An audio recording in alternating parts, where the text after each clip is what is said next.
रांची से विवेक झा का सवाल है, ये कह रहे हैं कि मुझे घर बैठे फ्रीलांस काम से 8,000 रुपये महीने की एक्स्ट्रा इनकम हो रही है, तो ईएमआई में यूज करूं या फिर इमरजेंसी फंड बनाऊं?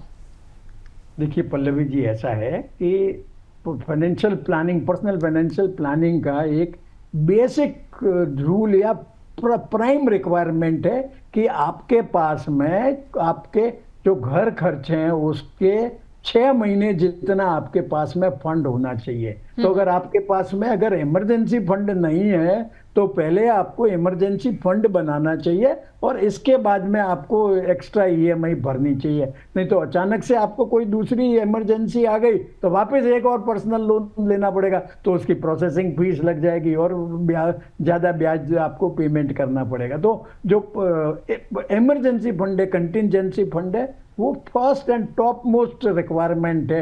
मतलब आप आपकी पर्सनल फाइनेंशियल प्लानिंग भी करते हैं तो सबसे पहला काम आपको आपकी जो कंटिजेंसी फंड, इमरजेंसी फंड है, वो बनाने।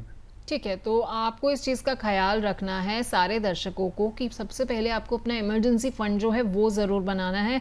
जैसे कि बलवंत जी ने बताया कि अगर इमरजेंसी कल को आ गई तो कहीं ना कहीं आपके लिए परेशानी हो जाएगी।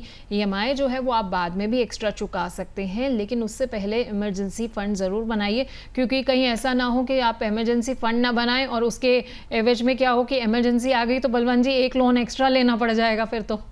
बस बराबर वही बोला मैं आपको। बिल्कुल। तो खैर बलवंत जी, आखिर में मैं एक चीज़ और समझना चाहूँगी। ईएमआई जब हम चुकाते हैं ना, तो कहीं ना कहीं एक चीज़ है जिसका हम ध्यान नहीं रखते हैं। वो चीज़ होती है कि हम ना खर्चों की आदत का ध्यान नहीं रखते हैं। हमारी बहुत सारी ऐसी आदतें होती हैं जिनकी वजह से जो है हम पैसा नहीं बचा सकते हैं या बचा पाते हैं। तो आपको क्या लगता है कि ऐसा दर्शकों को क्या क्या उपाय अपनाने चाहिए जिससे थोड़े उनके खर्चे भी कंट्रोल में आ जाएं? कौन कौन सी आदतों पे काम करना चाहिए ताकि जो एक्स्ट्रा पैसा बचे उससे इमरजेंसी फंड बनाने के बाद वो जो है एक्स्ट्रा ईएमआई चुका पाए?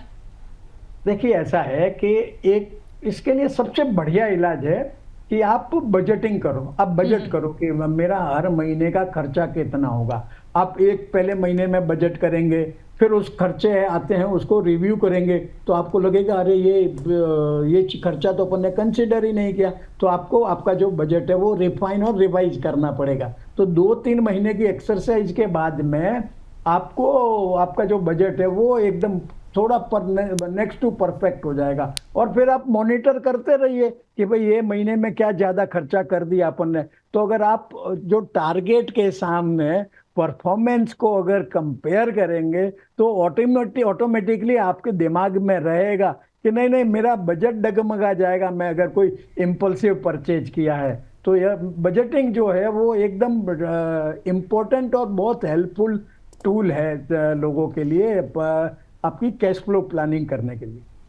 ठीक है, तो ये आपने बहुत अच्छे से जो हमें समझा दिया है कि किस तरीके से जो है तमाम दर्शकों को और हमें ख्याल रखना चाहिए जब भी हम खर्चे करते हैं। बजटिंग कितनी ज़्यादा ज़रूरी हो जाती है, क्योंकि जब आप बजट बनाते हैं तो आपको पता लग जाता है कि कहाँ पर आप अतिरिक्त खर्चा कर रहे हैं और कहाँ पर जो है आपको वो फालतू खर्च नहीं करना है। खैर बहुत